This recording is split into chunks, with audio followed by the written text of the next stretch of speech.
We're back here at Boom and Bust with Thomas Caldwell. He's chairman of Caldwell Securities. Tom, we're just trying to wrap our heads around these interest rates and you just finished talking about inflation, but are you getting the signal then that these high interest rates are here to stay? Is that what the signal is from the markets I think elsewhere? they're going to be for a while until we see an economic slowdown of some measurable amount. Um, I think we're near the top. So there still might be another 25 basis points, maybe even 50 basis points upside. But the real impact of interest rates is already in the system now. You can see that the housing market is slowing, construction, etc. Well, just from a simple, subjective point of view, drive around Toronto, you're now seeing lots of for sale signs that are staying there that weren't there before. So markets will generally correct themselves, but governments always feel they have to, quote, do something. And so I think it is biting in right now. And it's not showing in the stronger, broader based economies like America. Canada's it's starting to bite in to some degree. And there are other factors, of course. But I don't think we're going to see much more in the way of pushing rates higher in the short end by central banks. I think we're near the top, whatever that might look like. And if they go another 25 basis points, that won't make any difference at all. Were you also surprised at the robust job numbers that came out a few days ago? Not really, because there's another thing that goes in there they don't include. They should include with that participation rates. Right. A lot of people have just walked away from looking for jobs. There's a lot of disadvantaged young males primarily who just, I can't get something. And it just, they've moved into their parents' basement and or gone back to become MBAs or something like that. But, so the participation rate, I think, is quite low in the United States. So you're not including that in the number. That is, unemployment is based on the people looking for jobs, not based on the people who would like to have a job, but they've just given up on themselves. And that transcends also ethnic communities as well, where young men may feel disadvantaged and have just given up. Gotcha. Obviously, I look to you because you always have a positive mindset on these things. So there must be some positive trends in the economy. Do you want to comment on that?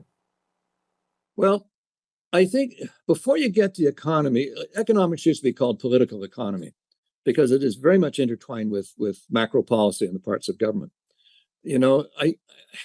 If I sense something in the political realm, and that's the starting point, there's a sense of enough already. There's a sense of angst now reaching to the point of, this is nonsense. We got to smarten up here, whether it be in leadership in the state, this factionalizing in the states, you have division. People are looking for answers. And I think politicians will start to feel the pressure of that. For example, if you're buying votes, spending money all over the place, as some politicians we know are, there's a point at which that is not going to get you votes. There's a point at which, and I've seen this in government, you've seen it before, where cutting spending becomes the flavor du jour. Right. And if I had a guess at things, I would say that that's one of the things we're going to see. A sea change in what motivates governments. And remember, most people in politics just want to get reelected. And if you're going to be reelected, if you have to cut spending to get reelected, you're going to do it. So that's one change that I can see. And I think that's relatively positive. The other thing is, not to pick on climate change, because I'm so tired of that. And I'm so tired of pressure interest groups. But there's a point at which Europe is saying, well, wait a second here. We have to be a bit more realistic. Yeah, there are things we should do to clean up the world. I agree with that. But maybe we can't get there all at once.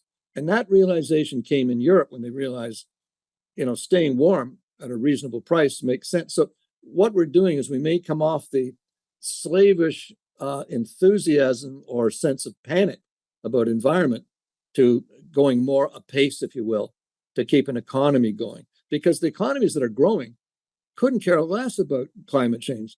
China, Indochina, India, South America, this is the bulk of the world. In fact, I was joking the other day. I said, maybe this whole climate change mantra is the new face of colonialism. We're telling other people, you must do this or we're not going to buy your products. And these people just want a better standard of living. So my sense is the other positive thing, first off, government curtailing spending or being more realistic.